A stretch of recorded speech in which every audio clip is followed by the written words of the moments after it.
Assalamualaikum warahmatullahi wabarakatuh. Bagaimana kabar kalian hari ini? Semoga kita semua selalu diberi kesehatan. Amin ya robbal alamin. Kalian bertemu kembali dengan Bu Ika dalam mata kuliah belajar dan pembelajaran pertemuan ketiga. Nah, untuk capaian pembelajaran kita hari ini, mahasiswa mampu menjelaskan tentang prinsip dan faktor-faktor yang mempengaruhi belajar. Baik, mari kita mulai pembelajaran kita hari ini. Kita mulai dengan apa yang kalian ketahui tentang prinsip. Prinsip itu apa sih? Kata prinsip tentunya tidak asing bagi kalian semua. Kalian seringkali mendengar kata prinsip, salah satunya ucapan prinsip hidup. Prinsip merupakan pernyataan yang dijadikan sebagai pedoman dalam bertindak. Apa itu belajar? Yang tentunya sudah kita pelajari pengertiannya pada pertemuan sebelumnya. Belajar itu merupakan kegiatan atau usaha seseorang untuk memperoleh perubahan sebagai hasil pengalaman melalui praktik atau latihan. Jadi, prinsip belajar merupakan landasan dalam berpikir, berpijak, dan juga sebagai sumber motivasi agar proses belajar mengajar dapat berjalan dengan baik antara pendidik dan peserta didik untuk memperoleh motivasi belajar. Prinsip belajar dijadikan sebagai dasar upaya pembelajaran untuk mencapai tujuan belajar itu sendiri. Ada beberapa prinsip belajar yang terkait dengan proses belajar, baik bagi peserta didik dalam meningkatkan upaya belajarnya maupun bagi guru yang digunakan untuk mengajarnya. Prinsip-prinsip belajar itu antara lain: yang pertama adalah prinsip kesiapan, di mana dipengaruhi kondisi yang memungkinkan untuk belajar. Maksudnya, kondisi seseorang yang memungkinkan ia dapat belajar. Yang termasuk dalam kesiapan di sini adalah kematangan dan pertumbuhan fisik, intelijensi, latar belakang, pengalaman, hasil belajar yang lalu, dan faktor lain yang memungkinkan seseorang itu dapat belajar. Nah, berkaitan dengan prinsip kesiapan dalam belajar, biasanya pendidik memulai pembelajaran itu dengan apersepsi. Tujuannya untuk menciptakan suasana yang siap mental bagi peserta didiknya untuk mengikuti pembelajaran. Prinsip yang kedua adalah prinsip motivasi, kondisi untuk mengatur arah kegiatan, di mana pendidik dalam membantu peserta didik belajar itu hendaknya mengembangkan kegiatan pembelajaran yang menarik dan sesuai dengan kebutuhan serta minat peserta didik, sehingga nanti proses pembelajaran akan efektif. Prinsip yang ketiga adalah prinsip persepsi, melihat dengan cara yang berbeda. Merupakan pemahaman peserta didik terhadap materi atau informasi yang diterima pada kegiatan belajar, atau bagaimana siswa ini mengamati dan menanggapi materi yang telah disampaikan. Di sini sangat penting memastikan peserta didik ini memiliki persepsi dan pemahaman materi yang benar. Prinsip yang selanjutnya adalah prinsip tujuan, yaitu sasaran yang ingin dicapai. Tujuan itu harus tergambar jelas dalam pikiran dan diterima peserta didik pada saat proses belajar. Tujuan itu harus sama antara pendidik dan peserta didik dan mempertimbangkan kebutuhan peserta didik dan masyarakat. Prinsip yang kelima adalah prinsip perbedaan individual, yaitu pentingnya memperhatikan perbedaan dalam kelas. Perbedaan ini dapat disebabkan oleh fisik maupun psikis. Peserta didik itu harus mendapatkan perlakuan dan pelayanan yang sama dan sesuai dengan kebutuhannya yang berbeda-beda. Jadi harus disesuaikan dengan kesanggupan individu peserta didik. Upaya dalam memenuhi kebutuhan individu itu dengan cara melaksanakan kegiatan secara berkelompok, pembelajaran proyek, dan tugas tambahan bagi siswa yang mengalami kesulitan dan dalam menguasai materi. Selanjutnya adalah prinsip transfer dan retensi, yaitu bermanfaat jika dapat diterapkan. Dalam proses belajar, itu seseorang dituntut untuk menyerap dan menyimpan hasil belajar atau retensi dan menggunakannya dalam situasi yang baru atau transfer. Materi yang bermakna bagi siswa itu akan lebih baik diserap, dan retensi seseorang itu dipengaruhi oleh kondisi psikis dan fisiknya. Prinsip yang selanjutnya adalah prinsip belajar kognitif, yaitu melibatkan proses pembentukan konsep, penemuan, dan pemecahan masalah. Hasil belajar kognitif itu akan bervariasi sesuai dengan taraf dan jenis perbedaan individu yang ada. Dalam pemecahan masalah peserta didik, kita harus dapat membantu membatasi ruang lingkup dan menemukan informasi yang sesuai dan menganalisisnya. Prinsip belajar selanjutnya adalah prinsip belajar afektif. Belajar afektif seseorang itu menentukan bagaimana seseorang menghubungkan dirinya dengan pengalaman baru. Meliputi nilai emosi, dorongan, minat, dan sikap. Sikap itu akan lebih mudah dibentuk melalui pengalaman yang menyenangkan. Prinsip belajar evaluasi, yaitu menguji kemampuan dalam mencapai tujuan. Evaluasi memungkinkan peserta didik mengetahui kemajuan dalam pencapaian tujuan. Kemudian yang terakhir, prinsip belajar psikomotor, yaitu bagaimana seseorang itu mengendalikan aktivitas fisiknya. Itulah tadi beberapa prinsip-prinsip belajar. Proses belajar itu kompleks sekali, tetapi yang dapat dianalisis dan dirinci dalam bentuk prinsip-prinsip belajar. Selanjutnya, pada proses belajar mengajar, hasil belajar siswa itu dapat dipengaruhi oleh dua faktor, yaitu faktor internal dan faktor eksternal. Faktor internal adalah faktor yang berasal dari dalam diri individu itu sendiri. Faktor internal meliputi yang pertama aspek fisiologi.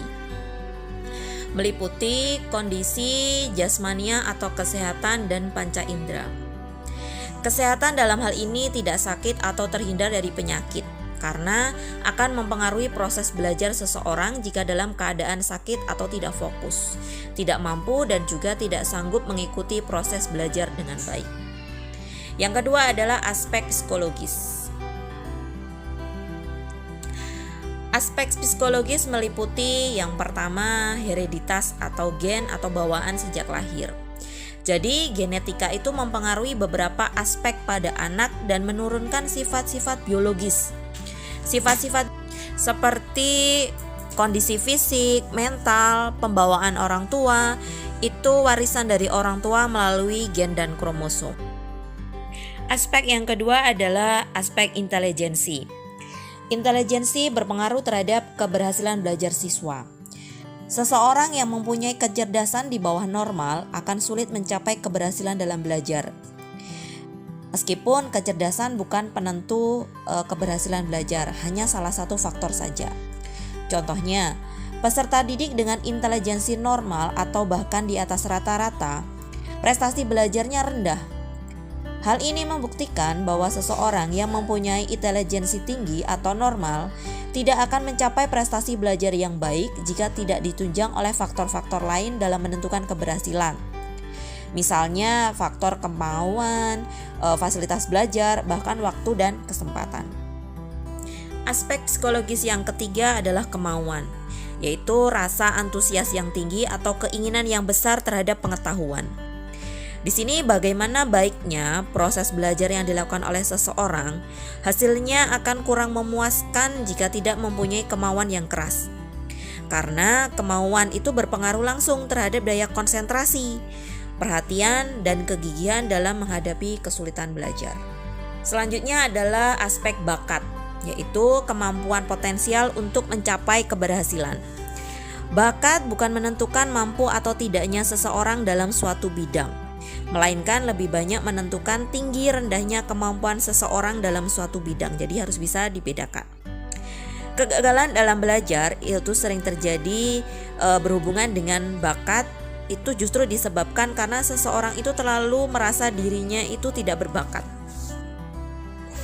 Selanjutnya motivasi, yaitu dorongan melakukan sesuatu.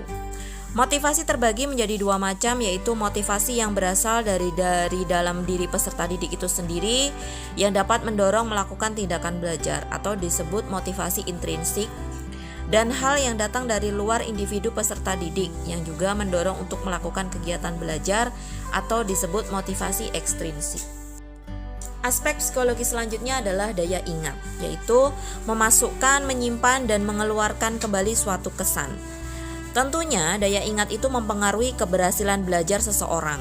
Sifat cepat atau lambat memasukkan pesan ke dalam pikiran atau ingatan apa yang dipelajari dan menyimpan dalam waktu yang lama, tetapi kemampuan mengingat itu juga dipengaruhi oleh daya konsentrasi. Aspek yang terakhir adalah aspek daya konsentrasi atau kemampuan memfokuskan pikiran. Kemampuan memfokuskan segala sesuatu seperti pikiran, perasaan, kemauan, serta panca indera ke dalam satu objek dalam aktivitas tertentu yaitu belajar, dan tidak memperdulikan objek lain yang tidak ada hubungannya dengan belajar. Konsentrasi memerlukan kemampuan dalam menguasai diri. Selanjutnya adalah faktor eksternal yang mempengaruhi belajar. Yang pertama adalah lingkungan keluarga. Lingkungan pertama dan utama adalah menentukan perkembangan pendidikan seseorang. Hubungan yang harmonis di antara sesama anggota keluarga, tersedianya tempat dan fasilitas belajar yang memadai, keadaan ekonomi keluarga yang cukup, suasana lingkungan rumah yang tenang, adanya perhatian yang besar dari orang tua terhadap perkembangan proses belajar dan pendidikan anaknya. Faktor yang kedua adalah lingkungan sekolah. Konsistensi, konsekuensi, tata tertib, dan kedisiplinan. Salah satu hal untuk menunjang keberhasilan belajar adalah adanya tata tertib dan disiplin yang ditegakkan secara konsekuen dan konsisten. Semua warga sekolah harus memiliki kepatuhan terhadap disiplin dan tata tertib sekolah. Jadi, tidak hanya patuh dan senang kepada guru-guru tertentu saja. Kondisi lingkungan sekolah yang cukup memadai itu juga berpengaruh.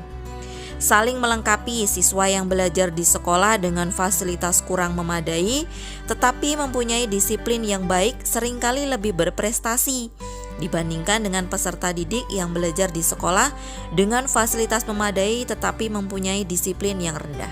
Faktor yang ketiga adalah faktor lingkungan masyarakat. Peserta didik yang baik itu harus mampu memilih lingkungan masyarakat yang dapat menunjang keberhasilan belajar dan lingkungan masyarakat yang dapat menghambat keberhasilan belajar. Hal ini memang tidak mudah. Terkadang kita menemukan peserta didik yang membolos hanya untuk ikut-ikutan temannya atau hanya ikut kegiatan-kegiatan hiburan yang bersifat negatif. Sehingga peranan pendidikan di rumah dan di sekolah itu harus lebih ditingkatkan untuk mengimbangi pesatnya perkembangan di lingkungan masyarakat itu sendiri. Faktor yang terakhir adalah faktor waktu.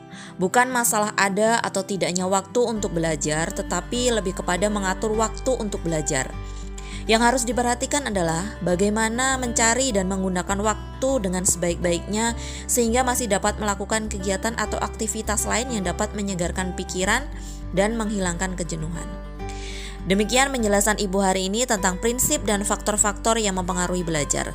Kalian bisa menuliskan yang ingin kalian tanyakan pada kolom komentar dan kita diskusikan di forum diskusi. Terima kasih. Wassalamualaikum warahmatullahi wabarakatuh.